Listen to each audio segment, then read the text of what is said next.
Something I love about making YouTube videos is finding obscure films and making people more aware of their existence. And more specifically, I love looking through the catalogs of directors that have made horror movies I absolutely love. And what are some of the horror movies that I love? Well, one genre, as you could probably tell at this point, is J-horror. Most of my horror movie experience growing up happened in the 2000s, which aligns perfectly with the rise of J-horror in America. One Missed Call, Ringu, and Dark Water were insanely popular here and gave me vivid memories and even more vivid nightmares growing up. And after their success, all these films subsequently were put into the American remake machine, with varying results in popularity and critical reception. But out of all of the American remakes of J-horror, one specific film sticks out in my head: The Grudge. Ju-on The Grudge and its American remake are what I would consider trauma movies for me. Both have some incredible scares, and the death rattle has got to be one of the most unsettling pieces of sound design ever created. But just like I did with my Serpent's Path video, I decided to venture into another Japanese filmmaker's filmography. Only this time, I came out having experienced one of the strangest Lovecraftian horror films ever. A film that left me with feelings of horror, dread, and most certainly confusion. I'm Nightmare Movies, and today I want to discuss another strange and haunting horror film you've probably never seen. Today we're going to talk about Takashi Shimizu's cult classic 2004's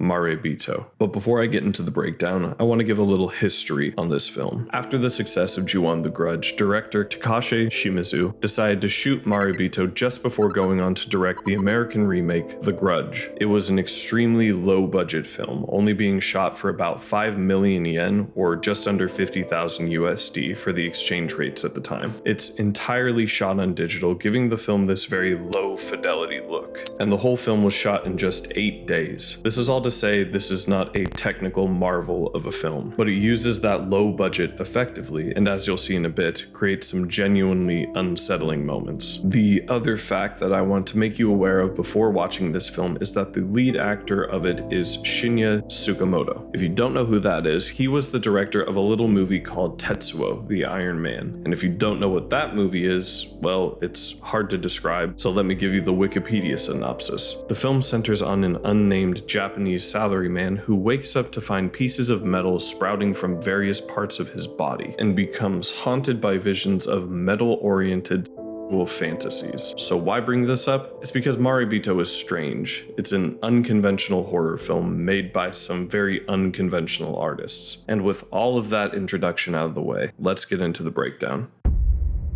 The film starts with a low droning sound. Slowly, a terrified face fades in from the black. Whoever it is, they are looking directly into the camera lens, and we, the audience, are looking directly into his soul. We smash cut to black before shifting back to this camera's perspective. We watch grainy digital footage on what seems to be an old CRT. Someone is carrying around their camera, filming as they walk onto the roof of a building. There, the cameraman zooms into windows of neighboring buildings. One particular apartment has cardboard covering all of the windows. Someone having shut themselves inside, closed off to the outside world. The camera slowly zooms into a dark opening in the cardboard before the tape skips to another video, this time filming a house. In this really creepy way, from behind the curtain, a woman in all white appears and stares down at the cameraman. Another cut. This time we are teleported to the inside of an apartment, and this is where we meet the cameraman and our main character, Masuoka. He plugs in his camera to this complex video setup, sits down, takes one of his Prozac, and watches the footage that he just captured, specifically the video of the shut-in's apartment. And while he's watching it, we can just barely make out a face looking through the window, but only just barely. We cut again and listen for the first time to Masuoka speaking. He narrates his interpretation of who this person in the apartment is, presumably to him a substance abuser. Unsure if it's a man or a woman, but none of that is really important. What is important is what he says last. Masuoka explains how he believes that through viewing her through the lens of the camera, he has somehow salvaged her soul. The next tape we watch is of an incident that occurred in a train station that Masuoka actually recorded. A man holds up a knife to his eye and proceeds to press it it into his eye socket, killing him in front of a group of people and Masuoka. This man is named Kuroki, and Masuoka seems to find something about this man fascinating: his terror. Masuoka narrates that he believes that the man was so terrified of something that he decided to stab his own eye out to avoid seeing it. And this is the main drive for the movie. Whatever Kuroki saw in his frightened state, Masuoka wants to see it. Masuoka is not a normal person. He is obsessed with this idea of fear and death, and even might be something much, much worse. In a disturbing scene, we watch a woman being tortured on one of Masuoka's many tapes that he's acquired while he speaks over it. He says that if the ultimate terror is to have your own mind and body destroyed by others, he would go so far as to imitate a psychopath to record their terror on his retina. Masuoka is detached, depressed, and I would argue already psychopathic. We see not only unsettling scenes of him invading people's privacy, but he also has no problem recording people taking their own lives, and even almost attempting to take his own life for the simple goal of feeling something. Masuoka is deeply detached from his emotions, and this is another thing to keep in mind for later, but this is where we get led down both the physical and metaphorical rabbit hole. As Masuoka is rewatching Kuroki's tapes, something changes. As this happens, Masuoka seems to have some sort of psychic experience, seeing visions of digital noise and a tunnel leading to somewhere, eventually coming to the conclusion that whatever he's looking for is underground, and from there, we set off on our journey.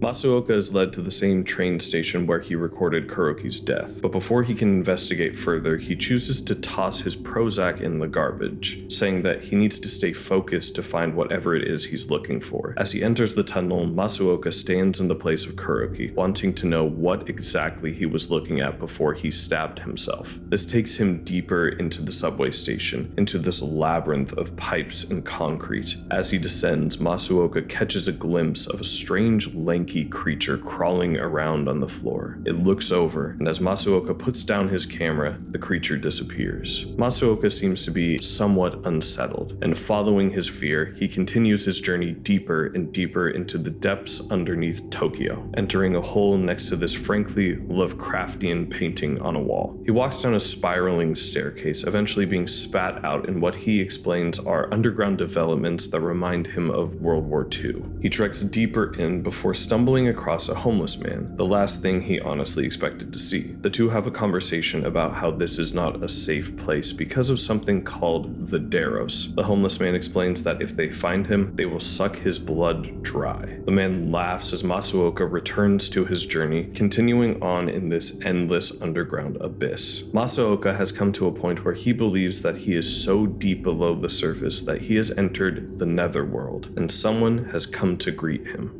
Kuroki approaches him holding a lantern, and this is where we get some explanation on where exactly we are. Kuroki explains that they are in some version of the Hollow Earth, a subterranean city with entrances all over the world. Masuoka also comes to the realization of what the Deros creatures the homeless man described actually are. They're creatures from a 20th century writer named Richard Shaver, and this is where I'll take a quick second to give you some context. Richard Shaver was an American author mostly known for his sci-fi stories featured in the science fiction magazine Amazing Stories. Now, in 1932, Richard wrote that he was working at a factory when he suddenly began to have strange visions, most disturbingly a vision of a, quote, torture session conducted by malevolent entities in caverns deep within the earth. He wrote about this prehistoric race that built subterranean cities. They were sadists, according to Richard, kidnapping surface-dwelling people by the thousands for meat or torture. These were what he called the Deros. He also mentioned that sometimes they had offspring that they would abandon in these large underground cities, and some would become more human and be referred to as Teros. Richard also described these creatures as being able to use ancient technology to produce tormenting thoughts and voices in people's minds, claiming also that they could be blamed for almost all misfortunes in our world. Now, all of this sounds very outlandish, even for sci-fi, especially in the 1930s, but the truth is that Richard Shaver genuinely believed all of this. He even dedicated his later years to proving the existence of this ancient race of underground creatures. The story of Richard Shaver is fascinating and disturbing, and if you're curious, you can definitely go on a deep dive about his life and stories. But for this analysis, that's kind of all you need to know, the context behind Deros, Taros, and the ideas of a hollow earth. Now, back to the film. After explaining all of this, Masuoka has found himself in what he describes as the Mountains of Madness, a not-so-subtle reference to Lovecraft once again. Masuoka explores the mountains and eventually finds a seemingly normal woman chained to the rocks. But as we learned earlier, sometimes the Deros leave behind their offspring, so we can only assume that she is actually a Taros. Now, what does Masuoka do with her?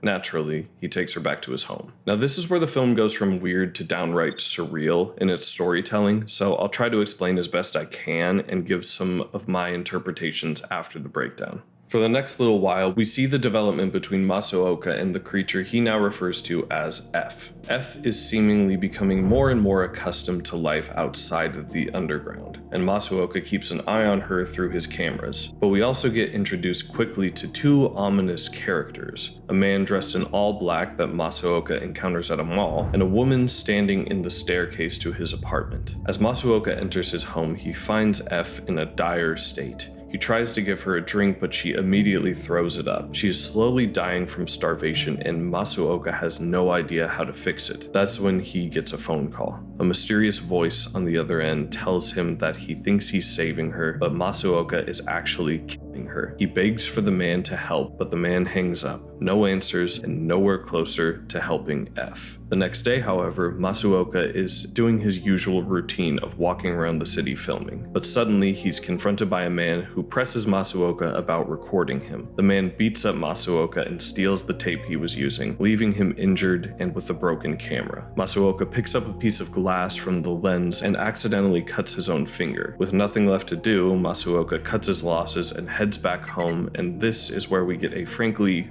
very weird scene. Seeing that Masuoka is bleeding, F starts to suck on his finger. Masuoka then realizes what she needs to feed on to survive. He takes out a box cutter and slices his hand to feed her more, but he knows this isn't sustainable if he wants to keep F alive. So what does he bring her to feed off of? A dead animal. She drains the blood from it as Masuoka watches, wondering what will happen to her if he dies. But what happens next changes everything. You remember that woman who was watching Masuoka from the stairs? Well, when he's out and about, this woman decides to confront him. She claims that a girl named Fuyumi is missing, but he doesn't know anyone named that. That's when she tells Masuoka that Fuyumi is their daughter, and this is where we're going to get some very wild interpretations for this movie. Once again, I'll cover it in a bit more detail later, but if this woman is telling the truth, F is definitely this girl, and what we have been experiencing is the perspective of an unreliable narrator. Masuoka rushes home in a panic and finds that F has left the apartment, so he goes out in search of her. This is where he encounters the man in the hat and the voice from the phone, who tells Masuoka he had little faith he would be able to tame her. After a fruitless search, Masuoka arrives home and finds F miraculously back in his living room, asleep. Fearing for her, Masuoka has devised a plan to keep her safe, and it starts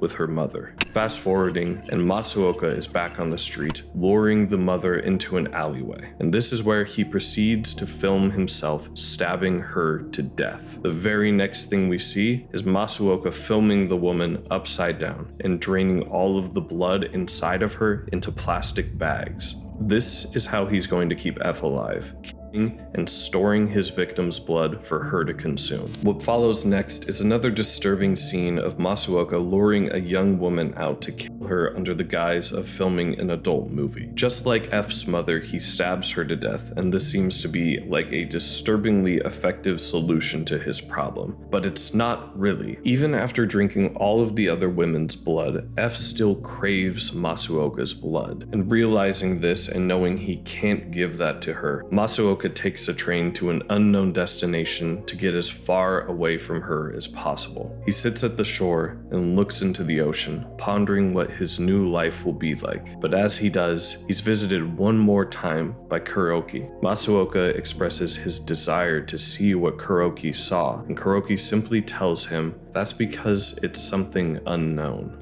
We're teleported back to the city where Masuoka awakes in a box. He reflects on his journey and its consequences, his wife and neglecting his daughter. Even all of that was not enough to drive him insane. That's how much of a degenerate he truly is. So he decides to finally do the one thing he couldn't and fully give himself over to F. But on his way home, he receives a phone call. We don't hear anything, but whatever was told to him seemingly terrified him. He looks down and proclaims that the creature is still in his apartment. He drops his phone on the ground, and all we see is a photo of Masuoka, terrified. The final moments of the film see Masuoka embracing F, cutting his mouth and feeding her, then being led by F back into the mountains of madness as she records him for one final time. And that is Maribito. Now, this movie was confusing and still is to me after my fourth watch through, but I've read a lot of interesting theories that I want to discuss. Firstly, there's the literal interpretation of what happened, that being that Masuoka is an unreliable narrator to the highest degree, that these places and visions of creatures are not real, but only his twisted psyche justifying some horrible crimes. Masuoka from the start of the film is seen to be exhibiting psychopathic behavior, filming people in their own homes, filming a man stabbing himself in the eye, and even watching a girl be tortured and killed, though we aren't sure if that tape is entirely real. When he's confronted by a woman claiming to be the mother of his child, we can assume that F is his daughter, and he has kidnapped her and has been essentially torturing her. Then, in his own delusional mind, he has decided to not only kill the mother of his daughter, but also a random schoolgirl, drain their blood, and proceed to feed their blood to his daughter. Now, that all being said, I'm not totally in line with the whole this is all just in the main character's head idea. It's a theory, and I think it's one way to view the film, but there is obviously a lot more philosophically going on, and I'll try to explain my interpretation the best I can. Now, I am no expert in this field, but in many different reviews of this film, Carl Jung's work is brought up frequently, mostly in reference to the shadow and the anima. Now, for those of you who aren't familiar with Jung, there's a YouTuber, Max Durat, who has an incredible series breaking down some of Jung's work, but I'll explain these things to the best of my ability. Essentially, in the self, there are two sides, the ego or the conscious, and the shadow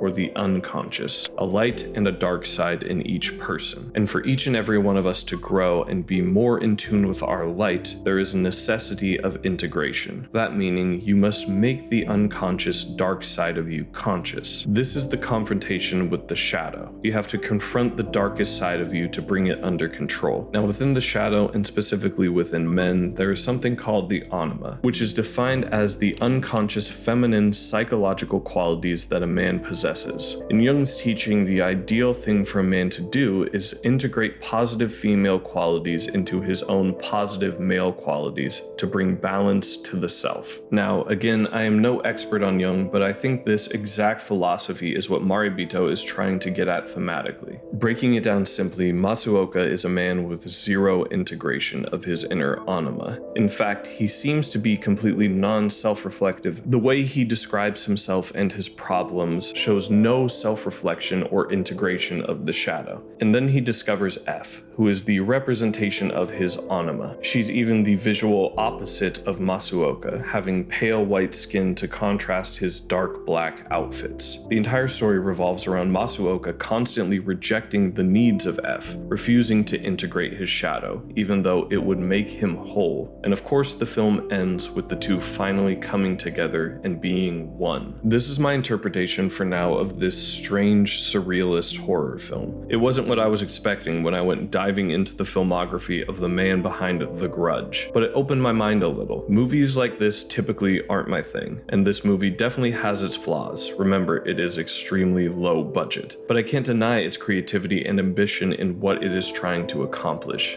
And the movie did have some unsettling and even disturbing moments. If you're looking for a surrealist philosophical horror film, I definitely think you should at least give Maribito a try. It was weird, and though I didn't love it, I did come away with a strange feeling. But with all that being said, thanks for watching. Don't forget to subscribe, and I hope you enjoyed the video. I'm Nightmare Movies, and I'll see you guys next time.